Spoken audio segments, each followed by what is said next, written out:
The heavy bag hangs motionless, 300 pounds of densely packed sand and leather, suspended from a thick industrial chain in the center of the quiet gym. Mike Tyson stands before it, his chest a barrel of compressed muscle, his presence radiating the dark, heavy heat of a man who has made the world tremble with a single blow. He watches the smaller figure standing opposite him, a man who weighs barely half of what he does, dressed in a simple, dark tracksuit, and he feels a profound sense of skepticism. To the champion, power is a storm of emotion. It is the dark, heavy pressure of a mind that has decided to annihilate its target through sheer, explosive rage. He asks the question that has lingered in the back of his mind since he arrived. How can you generate real force without the kill in your eyes? He believes that a strike is only as strong as the anger behind it, that the body needs the friction of a mean streak to achieve true destruction. Bruce Lee does not respond with a boast or a lecture. He simply adjusts his stance, his movements as silent and fluid as a shadow crossing a wall.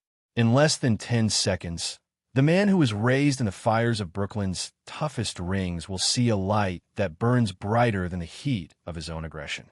He will understand that the ultimate expression of force is not found in the chaotic roar of a volcano, but in the absolute zero of a silent, focused mind. It is a quiet Sunday evening in late 1971 in a private training sanctuary tucked away in the hills of Bel Air. The air inside is cool and still, carrying the clean, sharp scent of eucalyptus and the dry, ancient aroma of cedarwood panels. Outside, the California twilight bleeds into a deep indigo, the city lights below beginning to flicker like distant, unreachable stars. The gym is a cathedral of discipline, where the only icons are the heavy bags and the mirrors that reflect no lies, only the truth of posture. Dust motes hang suspended in the fading light, like tiny galaxies caught in a moment of eternal, silent hesitation.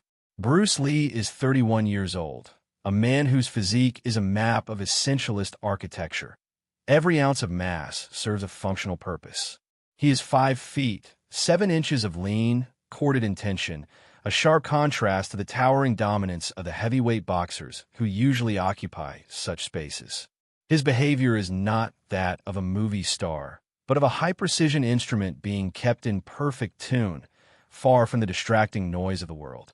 Mike Tyson, though younger and at the height of his physical potential, represents the old temple of raw, unbridled, and visible power. He is a student of the heavy hitters, a man who views the ring as a place where the most aggressive spirit survives the storm. He looks at Bruce's slender frame and feels a sincere, almost protective doubt. He cannot find the armor he recognizes as strength. "I see the speed, Bruce," the young Titan says, his voice a gravelly whisper. "But speed is just a ghost. I want to see the solid truth." Bruce takes a slow, deliberate step forward, his feet making no more sound than a breath of wind across the floorboards. "You are looking for the solid truth in the tension of your jaw," Bruce says, his voice a calm, resonant frequency that fills the room.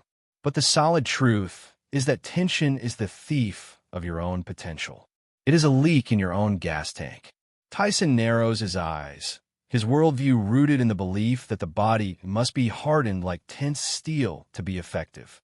"If I'm not tensed, I'm weak," Tyson replies. "That's how I was taught. You have to be ready for the collision." Bruce gestures toward the massive heavy bag, which hangs with an unyielding gravity that suggests it could stop a car. "The bag is heavy," Bruce observes. "It is solid. It is everything you think strength should be. It doesn't move easily." He asks the Titan to brace the bag, to put his shoulder against the leather and become a human wall, an anchor for the sand. Tyson complies, digging his heels into the rubber mat, his neck muscles bulging as he prepares to resist any impact the smaller man can offer. He is a block of living granite, confident that no amount of fluidity can disturb a foundation built on mass and absolute resolve. Bruce stands within 6 inches of the bag. He doesn't move his feet. He doesn't rotate his hips in a traditional telegraphed wind-up.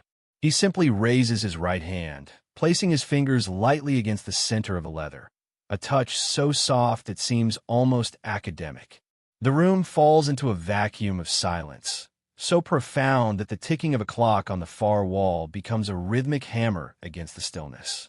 Bruce closes his eyes for a fraction of a heartbeat, not to focus his mind, but to empty it of everything but the distance between his knuckle and the bag's core.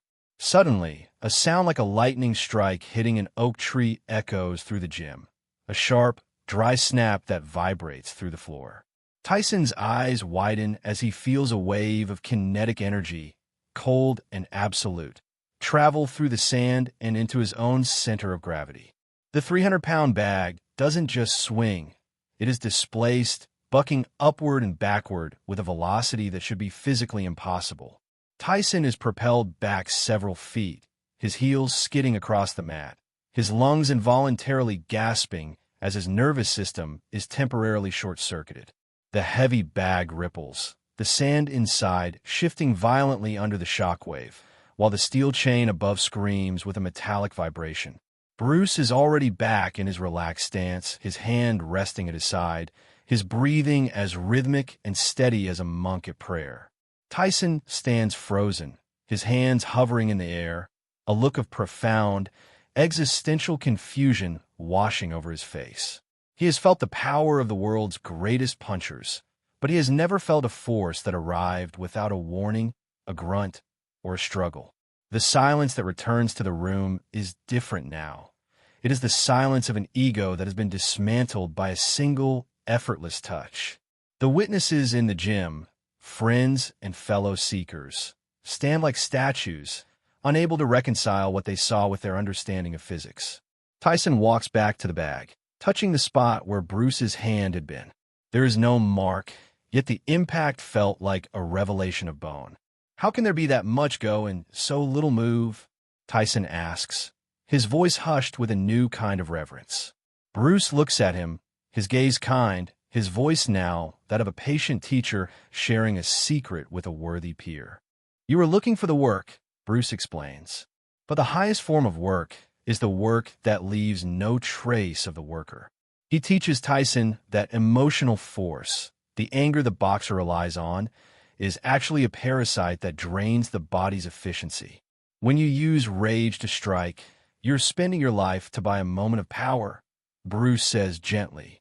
But when you use alignment, you are simply allowing the earth to speak through your hand without resistance. He explains that tension is a visual lie. It makes a man look strong to the spectator, but makes his strikes slow and shallow to the target. Efficiency is the ability to be zero until the moment you must be everything, Bruce continues, tracing the line of the bag. If you stay at 50% tension all the time, you only have 50% left for the actual impact. You're fighting yourself. Tyson listens, the earlier intensity in his eyes replaced by a deep, reflective stillness that matches the master's. He realizes that his violence was a frantic attempt to control a world he didn't yet fully understand. He sees that Bruce's nonviolence was actually the most refined and terrifying form of control imaginable. The lesson wasn't about a punch. It was about the economy of the soul and the geometry of a quiet mind. In that moment, the heavyweight champion ceased to be a predator and became, for a few hours, a student of the light. This private conversation would remain a secret for many years, a hidden turning point in the internal life of a giant. Tyson would go on to achieve legendary status, but his private reflections often returned to that quiet evening in the hills of Bel Air. He began to see that the most dangerous man in the world isn't the one who is the angriest, but the one who is the most present. He started to understand that being like water wasn't a poetic metaphor, but a functional requirement for true survival. The influence of Bruce's philosophy would eventually color the way Tyson spoke about his craft and his own volatile life. He realized that the kill in the eyes is often a sign of fear, while the void in the eyes is the ultimate sign of mastery. Bruce Lee didn't need to defeat Tyson in a ring to change him. He simply needed to demonstrate a higher law of nature. He was a seed of change, proving that true strength is not an outward display, but an internal, silent alignment. His legacy is built on these quiet moments of truth shared between men who have seen the absolute limits of the physical world. He showed that even the most powerful human being is still subject to the laws of efficiency and intent. The gym in the hills eventually closed, but the energy of that strike still resonates in the stories told by those who were there. It serves as a permanent reminder that the greatest battles are won in the silence before the hands are ever raised. We often judge our own power by how much we can force the world to change to our will. We assume that if we are not tensed and ready for battle, we are vulnerable to the world. But the most profound impact often comes from the most relaxed and honest state of being. Are you fighting with a rage that will eventually exhaust you? Or are you seeking the stillness that will allow you to move mountains? A few seconds of absolute control were enough to alter the inner path of a world champion. How many seconds of silence are you willing to give to the truth of your own movement? The light is fading, but the lesson remains perfectly clear. Follow Bruce Lee beyond the fight for more lessons from the master. True power begins before the fight.